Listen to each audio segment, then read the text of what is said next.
Hello बच्चों, कैसे हैं आप सभी? मैं आशा करती हूँ आप सभी लोग स्वस्थ और प्रसन्न होंगे। आज हम हमारा पाठ निबंध लेखन को पढ़ेंगे और समझेंगे। आइए इसे प्रारंभ करते हैं।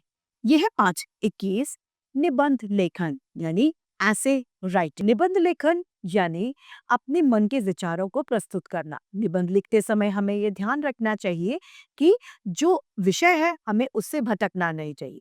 किसी भी बात को बार बार दोहराना नहीं चाहिए। निबंध लिखते समय में शब्द सीमा का भी ध्यान रखना चाहिए। निबंध लेखन एक कला है। किसी विषय पर क्रमबद्ध रूप से अपने विचारों को बांधकर लिखना ही निबंध कहलाता है। निबंध लिखना एक अद्भुत कला है। निबंध लिखते समय हमें यह ध्यान रखना चाहिए कि निबंध का विषय स्पष्ट होना चाहिए, भाषा सरल और सुबोध होनी चाहिए, भाषा रोचक होनी चाहिए तथा भाषा प्रभावी होनी चाहिए। पहला निबंध यहाँ पर हमें उदाहरण के लिए दिया गया है। मेरा प्रिय मित्र। युवांश मेरा प्रिय मित्र है। वह मेरा सहपाठी है।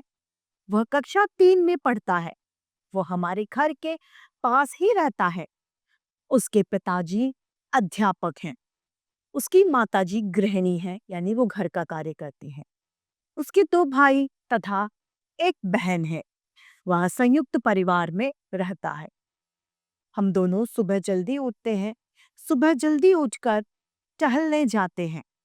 टहलकर आने के बाद स्कूल से घर भी हम साथ साथ ही जाते हैं। युवांश मोहन पढ़ाई में बहुत होशियार है। वह कक्षा में प्रत्येक वर्ष प्रथम स्थान प्राप्त करते हैं। वह गणित का प्रश्न हल करने में मेरी सहायता करता है। वह बहुत सुंदर दिखता है।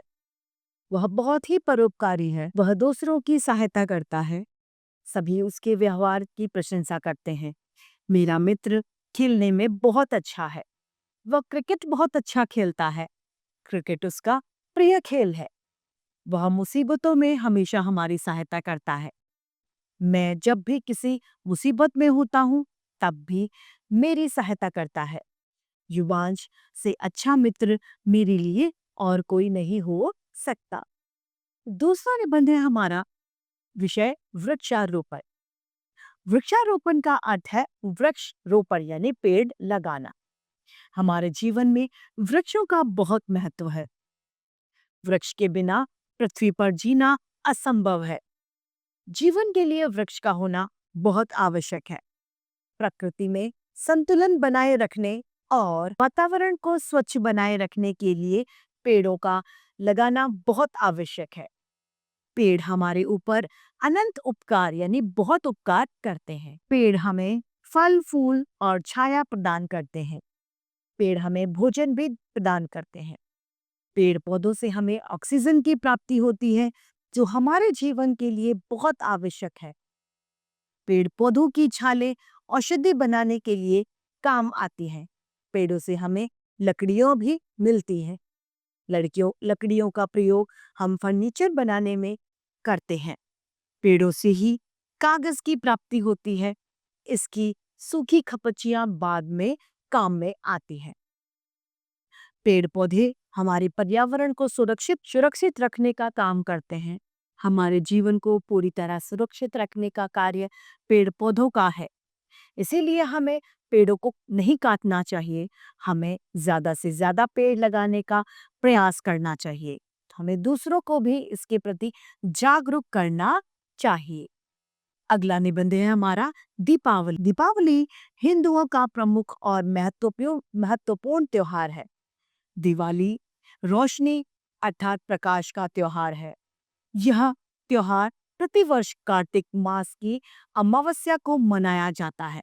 इस त्योहार की तैयारी 10-15 दिन पहले से ही शुरू कर दी जाती है। घर की साफ सफाई कर दी जाती है। दीपावली से 1 या 2 दिन पहले पूर्व धनतेरस का त्योहार मनाया जाता है। दीपावली के दिन घर में तरह तरह के पकवान बनाए जाते हैं। इस दिन लक्ष्मी गणेश जी की पूजा की जाती है। चारों ओर दीप जलाए जाते हैं। मोमबत्तियां जलाई जाती हैं। बच्चे पटाखे छोड़ते हैं। बच्चे और बड़े सभी बहुत खुश होते हैं। हम एक दूसरे के घर मिलने जाते हैं, मिठाइयाँ बांटते हैं।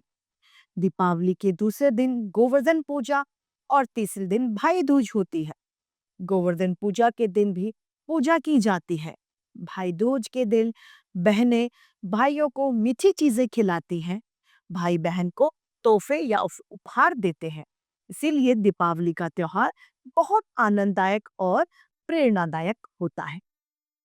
अगला निबंध है हमारा कंप्यूटर। आज का युग वैज्ञानिक युग है। विज्ञान ने अनेक आविष्कार किए। कंप्यूटर भी विज्ञान की ही देन है। आज का युग कंप्यूटर का युग है। हमारे जीवन का प्रत्येक क्षेत्र कंप्यूटर से प्रभावित है। कोई भी क्षेत्र इससे अछूता नहीं है। स्कूल, कॉलेज, दफ्तर, रेलवे स्टेशन, हर जगह ही कंप्यूटर है। आज कंप्यूटर का महत्व इतना बढ़ गया है कि यह शिक्षा का अभिन्न अंग भी बन गया है। प्रत्येक क्षेत्र के स्कूलों में आज कंप्यूटर की शिक्षा दी जाती है। कंप्यूटर की शिक्षा अनिवार्य कर दी गई है। कंप्यूटर पर इंटरनेट की सहायता से बच्चे पढ़ाई भी कर सकते हैं। कंप्यूटर एक ऐसा साधन है जिससे विश्व की जानकारी प्राप्त हो सकती है। भवन निर्माण और चिकित्सा के क्षेत्र में भी कंप्यूटर का बहुत बड़ा योगदान है। बड़ी बड़ी बीमारियों के इलाज में भी इसका बहुत बड़ा योगदान है। बैंकों और कार्यालयों में इसका बहुत महत्व है।